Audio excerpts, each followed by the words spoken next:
एक गांव में राजू नाम का एक किसान रहता था। राजू एक आलसी किसान था। उसके आलसपन की वजह से उसकी पत्नी मालती राजू से हमेशा परेशान रहा करती थी। राजू दिन भर अपने घर पर बैठकर आराम से सोता रहता और दिन भर मुंगेरी लाल के सपने देखता रहता। उसकी पत्नी मालती मेहनत से खेतों में काम करती और शाम के वक्त घर पर आकर भोजन बनाती। आज मालती जब खेतों से काम करके लौटी तो उसने देखा राजू आराम से खर्राटे लेकर सो रहा था। राजू को सोता हुआ देखकर मालती का गुस्सा 7वें आसमान पर पहुंच गया। वो क्रोधित होते हुए तेज स्वर में राजू की ओर देखकर बोली, अजी अब तो उठ जाओ महाराज, कब तक यूं ही कुंभकर्ण की नींद सोते रहोगे? अपनी पत्नी मालती की आवाज सुनकर राजू चौंकते हुए उठ गया। इतने अच्छे सपने देख रहा था, मुझे क्यों जगा दिया? बस सपने ही देखते रहना, शर्म तो तुम्हें बिल्कुल आती नहीं है। ये कैसी बातें करती हो? जिसने करी शर्म उसके फूटे कर्म। अरे कुछ लाज शर्म बची है कि नहीं?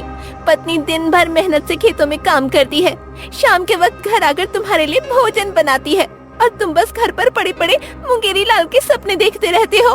अरे ऐसा नहीं है मालती, देखना मेरे दिन एक दिन जरूर बदलेंगे। 3 दिन से बोल रही हूँ, लकड़ियाँ खत्म हो गई हैं।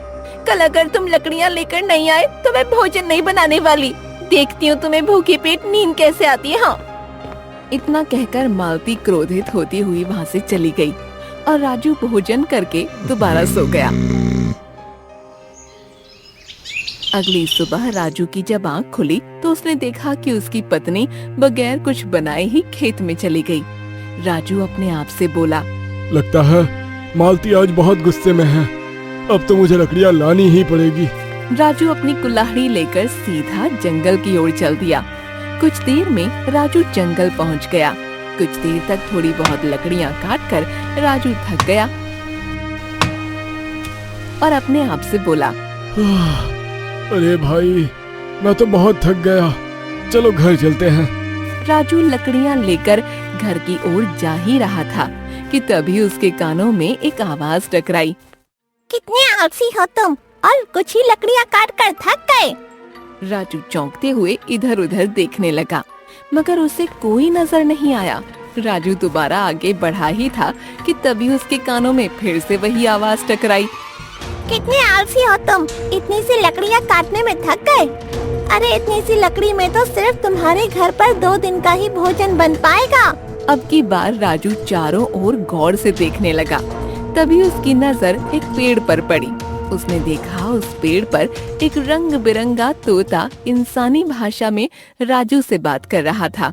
राजू हैरत से उस तोते की ओर देखने लगा। तुम इंसानी भाषा कैसे बोल सकते हो? क्या नहीं बोल सकता, मैं एक जादुई तोता हूँ। जादुई तोता? तो तुम यहाँ क्या कर रहे हो? मैं अपने कुछ साथियों के साथ जंगल से गुजर रहा था और रास्ता भटक गया। क्या तुम मुझे अपने साथ अपने घर पर ले चलोगे? राजू को तोता बहुत पसंद आया। राजू मुस्कुराते हुए उस तोते की ओर देखकर बोला, क्यों नहीं दोस्त, आज से हम दोनों दोस्त हुए।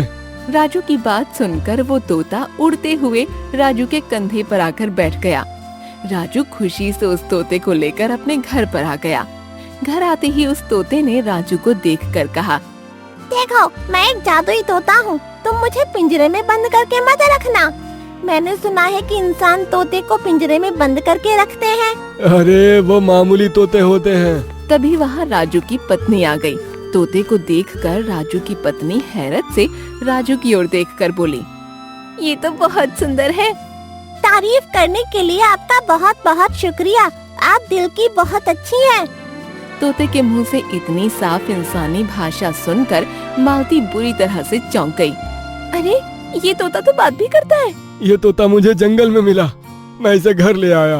अच्छा किया जो आप इसे घर ले आए। राजू उस तोते को अपने घर से बाहर लेकर आ गया। क्या मेरी मेहमान नवाजी नहीं करोगे? मुझे अमरूद खाना है। अमरूद तो इस समय घर पर नहीं है, उसके लिए मुझे बाजार जाना होगा। तो मुझे अपने साथ बाजार नहीं घुमाओगे? इतना बोलकर तोता फिर से उड़ता हुआ राजू के कंधे पर बैठ गया। राजू उस तोते को अपना गांव दिखाने लगा। राजू के साथ इतने सुंदर तोते को देखकर सभी गांव वाले हैरत से राजू और तोते की ओर देख रहे थे। राजू अकड़ता हुआ अपने गांव में तोते को सैर करा रहा था। कुछ देर बाद राजू एक ठेले के पास जाकर ठेले वाले से बोला, क्या हाल है कल्लू चाचा? अच्छा है राजू भैया। अरे तुम्हारे पास इतना सुंदर तोता कहाँ से आया? राजू के बोलने से पहले ही वो तोता कल्लू से बोला, मुझे ऐसे मत देखो, मैं सब जानता हूँ तुम्हारे मन में क्या चल रहा है। तोते के मुंह से इंसानी भाषा सुनकर कल्लू पूरी तरह से चौंक कर हैरत भरी नजरों से राजू और तोते की ओर देखने लगा। अरे राजू भैया, तुम्हारा ये तोता तो बोलता भी है। मेरी तरफ से ये अमरूद तुम्हारे तोते के लिए मुफ्त है, ये लो। इतना बोलकर कल्लू ने एक मीठा अमरूद राजू को पकड़ा दिया। मैं इंसान के मन की बात पढ़ लेता हूँ, तुम मुझे सर्कस में बेचने की सोच रहे हो ना? तोते के मुंह से ये बात सुनकर कल्लू हैरत में पड़ गया, क्योंकि सच तो यही था कि उस तोते को पहली नजर में देखकर कल्लू के मन में यही विचार आया था। राजू समझ गया कि ये वाकई जादुई और चमत्कारी तोता है। राजू तोते को लेकर सीधे घर पर आ गया और तोते से बोला, अरे तुम तो मेरे दोस्त हो, तो फिर तुम मुझे अमीर क्यों नहीं बना देते? धनवान होना कभी कभी अच्छा नहीं होता। धन जब आता है तो अपने साथ बहुत सी मुसीबतें भी साथ लाता है। राजू इस बात से बिल्कुल भी सहमत नहीं था। राजू ने उस जादुई तोते से जिद करनी शुरू कर दी और उसके सामने अपनी गरीबी का रोना शुरू कर दिया। राजू के बहुत ज्यादा जिद करने पर उस तोते ने राजू को बताया कि गांव के मंदिर के पास वाले खंडहर की जमीन में बहुत पुराना धन गड़ा हुआ है। राजू दौड़ता हुआ सीधा मंदिर के पास वाले खंडहर के पास पहुंच गया और वहां उस जमीन की खुदाई करने लगा। कुछ ही देर की खुदाई करने के बाद उसे जमीन के अंदर सोने के सिक्कों से भरा हुआ बहुत पुराना थैला नजर आया। राजू खुशी से पागल हो उठा। अरे भाई, मैं तो अमीर हो गया, मेरी तो किस्मत बदल गई। राजू सोने के सिक्कों को लेकर घर आ गया और अपनी पत्नी मालती को दिखाते हुए बोला, ये लो सोने के सिक्के, अब हम अमीर हो गए। अब तुम ये खेती बाड़ी करना छोड़कर रानी जैसा जीवन व्यतीत करो। नहीं जी, मुझे मेहनत करना अच्छा लगता है। आपके पास अगर इससे अधिक धन भी आ जाए ना, तब भी आप मेहनत करना ना छोड़िएगा। राजू ने अपनी पत्नी की बात मजाक में उड़ा दी और उन सोने के सिक्कों को बाजार में बेच आया। कुछ ही दिनों में राजू का टूटा फूटा मकान सुंदर मकान में परिवर्तित हो गया। कुछ दिनों बाद राजू अपने तोते से फिर जिद करने लगा। मेरे दोस्त, मैं चाहता हूँ कि मैं और अधिक धनवान बन जाऊँ। अब तुम्हारे मन में लालच आता जा रहा है। देखो, धन से हर वस्तु नहीं खरीदी जा सकती। किसने कहा? धन से हम संसार की प्रत्येक वस्तु खरीद सकते हैं। क्या तुम धन से अपना स्वास्थ्य खरीद सकते हो? वो सब छोड़ो, तुम अपनी दोस्ती का फर्ज निभाओ। तोते ने राजू को बताया कि सामने वाले जंगल में एक पुराने नीम के पेड़ के नीचे बहुत पुराने राजा का धन गड़ा हुआ है, चाहे तो वह ला सकता है। राजू दौड़ता हुआ रात के वक्त उस नीम के पेड़ के पास पहुंचा और पेड़ के नीचे की जमीन खोदने लगा। उसने देखा उस जमीन के नीचे 3 बड़े बड़े थैले रखे थे जो सोने और चांदी से भरे थे। कुछ ही दिनों में राजू का सुंदर मकान एक आलीशान हवेली में परिवर्तित हो गया। लेकिन राजू की पत्नी मालती अब भी खेत में काम करने जाती और राजू दिन भर एसी कमरे में पड़ा पड़ा खाता रहता। एक दिन अचानक राजू की तबीयत खराब हो गई। राजू की हालत देखकर मालती घबरा गई। वो तुरंत डॉक्टर को बुला लाई। डॉक्टर राजू को चेक करते हुए बोला, देखिए, आपको डायबिटीज हो गई है। आपको जीवन भर मीठा नहीं खाना है और साथ ही साथ तली हुई चिकनी हुई वस्तु नहीं खानी। और सुनो, घी को तो बिल्कुल हाथ भी मत लगा लेना। ये क्या कह रहे हैं आप? अरे ये सब तो मेरे मनपसंद व्यंजन है। जीना चाहते हो तो सारे व्यंजन को अब त्याग दो। तुम्हें सिर्फ दिन में 3 रोटी ही खानी है और वो भी उबली हुई दाल के साथ। याद रखना, अचार खाने की भूल भी मत कर देना। इतना कहकर डॉक्टर चला गया। तभी राजू का दोस्त तोता वहाँ पर आकर बोला, मेरा जाने का वक्त हो गया है मेरे दोस्त। छत पर ऊपर मेरे साथी मेरा इंतजार कर रहे हैं।